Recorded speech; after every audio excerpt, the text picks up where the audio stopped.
I'm Ankita, and after a huge break, let's discuss about summary of रश्मि रथी रश्मि रथी का द्वितीय सर्ग। तो हम लोग जैसे प्रथम सर्ग में हम लोग देख चुके थे कि जो कर्ण है वो जो पांडवों के लिए जो सभा आयोजित किया गया था, उनका एक तरह से एग्ज़ाम हो रहा था, उसमें वो चला गया था और वो अर्जुन को चैलेंज कर रहा था कि मेरे साथ कंपटीशन करो।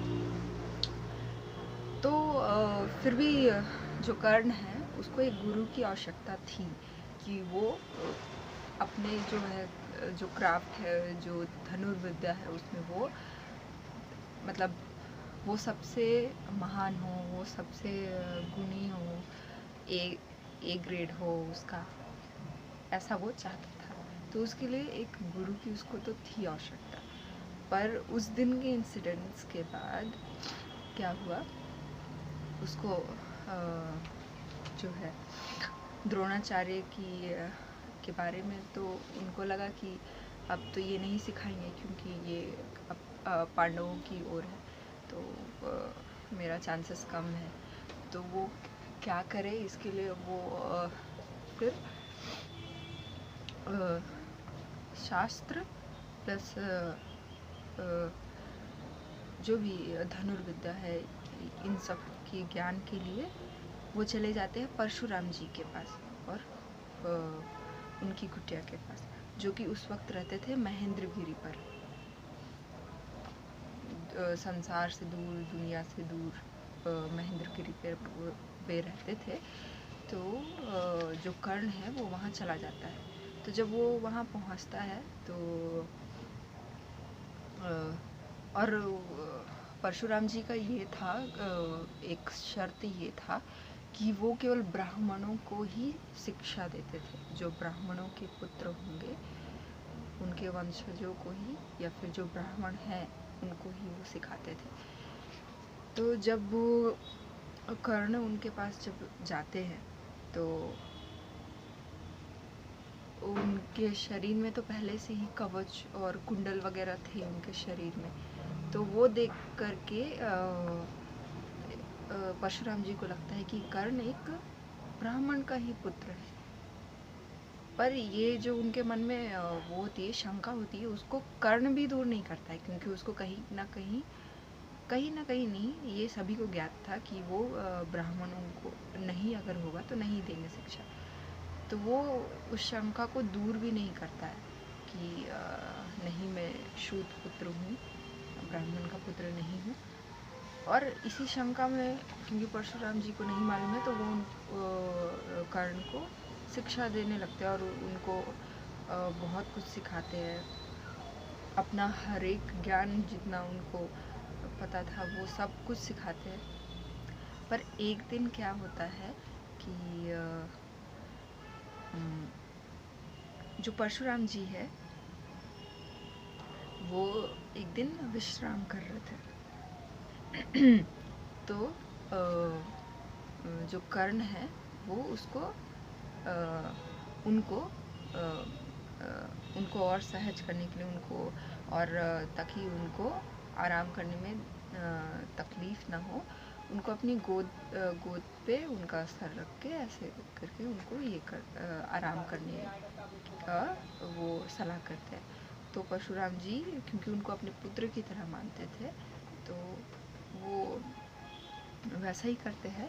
पर क्या होता है कि एक जो कीड़ा है कहीं से उड़कर आ जाता है और कर्ण को वो काट देता है, उसके वस्त्र के अंदर चला जाता है, जिसके कारण उसको बहुत तकलीफ़ होती है। लेकिन फिर भी कि कहीं जो है परशुराम जी का, उनके जो कर्ण के गुरु है, उनका कहीं नींद ना खुल जाए मेरे गुरु का, इस वजह से कर्ण हिलता डुलता भी नहीं है।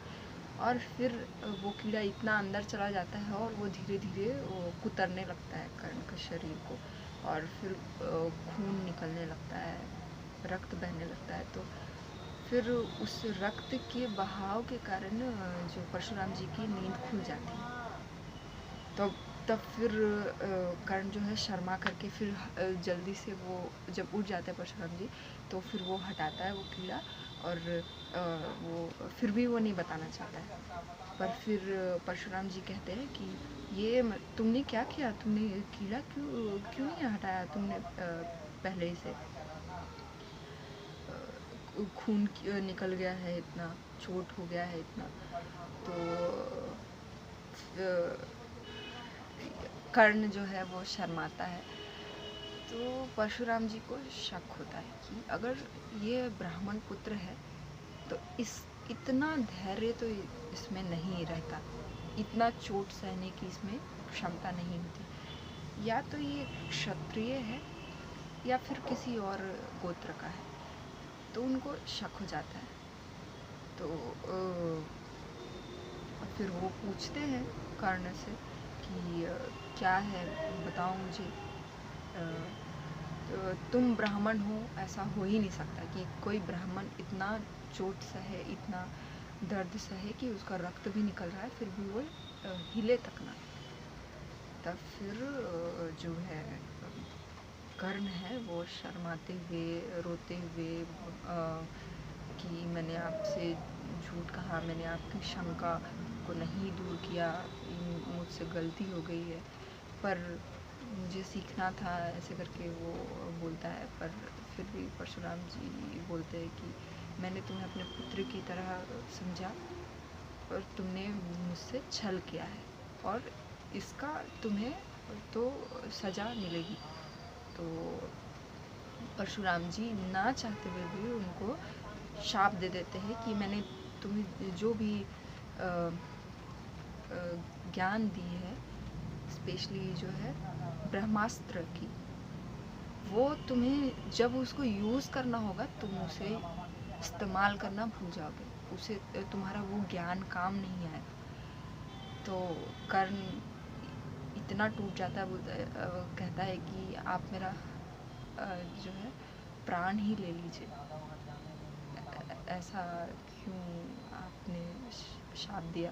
तो परशुराम जी क्योंकि उसको बहुत बहुत प्रेम करते थे, तो वो बोलते हैं कि तुम यहाँ से चले जाओ, कहीं ऐसा ना हो कि मैं तुम्हारे मोह में अपना जो शाप है वो मैं वापस ले लूँ, तुम चले जाओ यहाँ से। पर क्योंकि वो बहुत प्रेम करते थे तो ये भी उनको वरदान देते हैं कि पूरी धरती में तुम एक महान धनुर्धर के रूप में तुम जाने जाओगे। ये इसलिए शायद वही वरदान है शायद कि जब कभी भी धनुर्धरों की बात होती है तो कर्ण का नाम उनमें से ज़रूर आता है।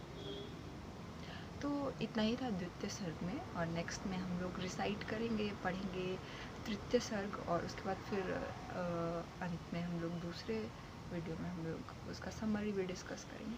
Thank you.